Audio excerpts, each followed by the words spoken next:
Hi,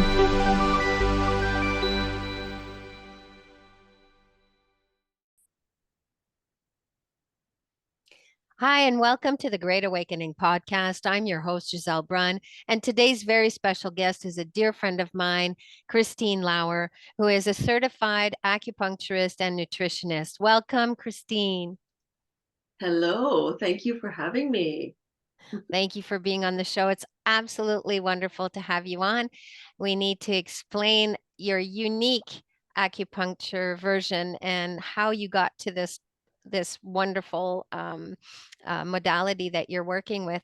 And but without knowing how and where it came from, we need your story. So tell us how you got involved in all of this. Okay, so back in my prior life, I used to be an IT person.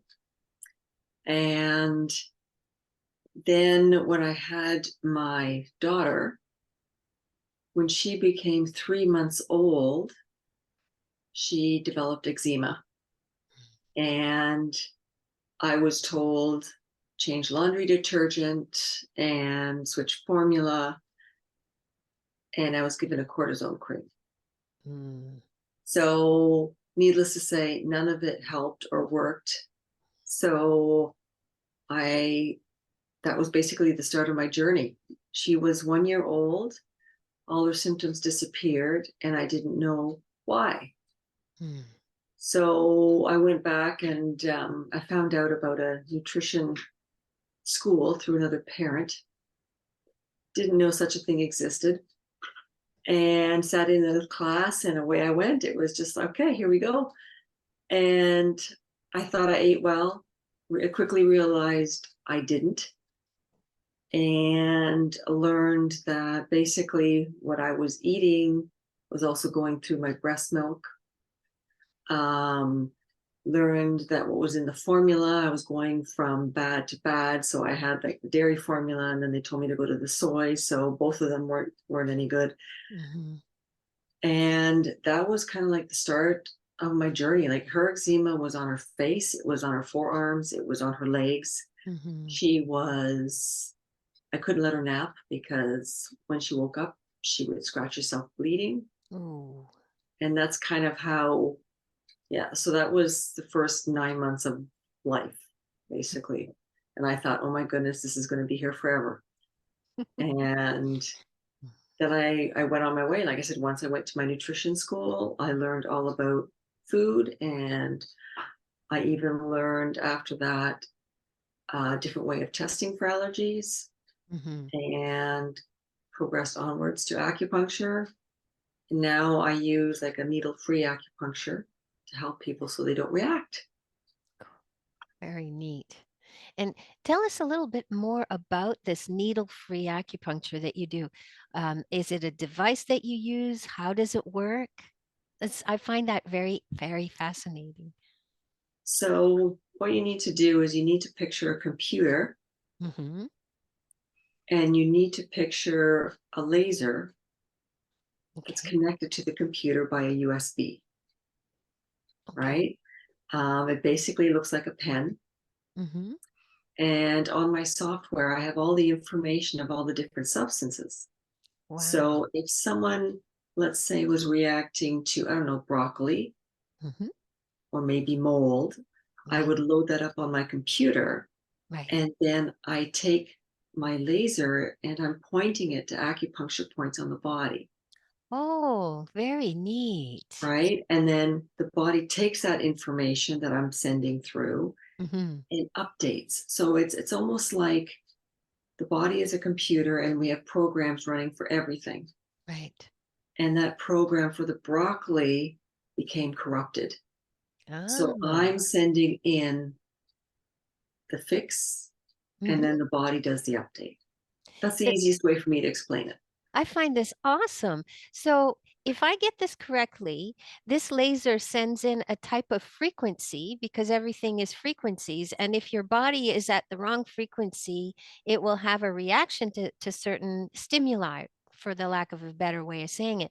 So, when you program this in the computer, the laser will give out the correct frequency for that specific allergic reaction, say the broccoli again, and it will actually feed it into the body at the right meridian, chakra, or nada, and fix that and correct that issue and make it bring it back to into balance, if you will. Correct? Yeah, that's pretty much it because, yeah, everything is energy, right? So Yeah, if the energy isn't working properly or if the body is overloaded, it's not going to be able to deal with it. So that's we're exposed to so many things now that the body just gets more and more overloaded, more and more overwhelmed. So things that it would normally have thought were harmless, hmm it no longer has the ability to recognize properly. So things have changed hmm a lot since I was a kid. So I yeah. now we're reacting to everything. Yes, indeed. I concur to that. That's for sure.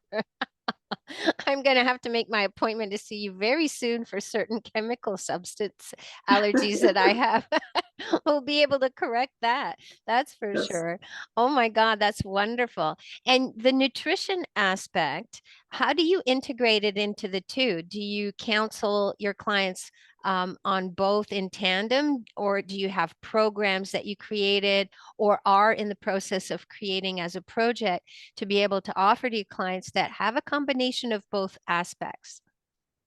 Well, there's a couple of different things that go on. So Hmm. depending on what the person is reacting to or how many things are affecting them, um, I will use nutrition, and oftentimes it's a form of a cleanse or a detox. And people have a certain image of what that means, but Yes. I always say you're you are eating and you're not living on the toilet because that's what people think. They When they cleanse, they think that they're not allowed to eat, and they think everything is just being flushed through, and that's not what I do. Um, but I'm also working on a program as well to help people remotely Hmm. who don't, live near me, where I will coach them and give them the tools, for example, so that they can work on themselves, or maybe it's their family member or their child. Awesome. That's super duper. Yeah, we'll put all the details in the link below in the description area where people can find you and access all of this information, because I find it very, very, very informative. And we need more solutions right now, especially with what's been going on. So that's awesome. Um, During these epic times, like these challenging times we've been living in for the last 3 years, what would you advise that people do more of or maybe less of in their lives so that they can navigate these times as healthily as possible? Well, I think one of the biggest things that people need to do is our bodies need to be healthy, right? Hmm. So if you can take care of your body in a better way, so look at what you're eating, what you're putting on your skin, what you are, anything that you're ingesting, make it as clean as possible. Hmm. Um, Whatever you might be using in your home, Hmm. switch that up to something natural. So reduce the amount of toxins that your body has to deal with on a given basis because it already has enough to deal with on its own. Hmm. Um, Other things like Wi-Fi, you know, if you have your Wi-Fi or your router, like Hmm. I know you can't control the environment around you or the Wi-Fi that you're picking up from your neighbors or whatever, but Hmm. maybe turn your router off at night when you go to sleep, Hmm. right? Hmm. Um, the body detoxifies at night and it can't do that if its signals are being interfered with, Yes. right? I So cell phone off, um, disconnect everything. I think that's important. And, in terms of what to do more of, more water, filtered water. Like there's so many different Yeah. things. Yeah. No, that's very good advice.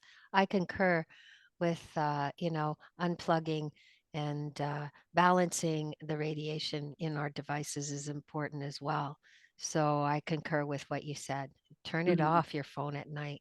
You know, if it's an emergency, I mean, they're not always able to do anything anyway. Just depends on how you look at things.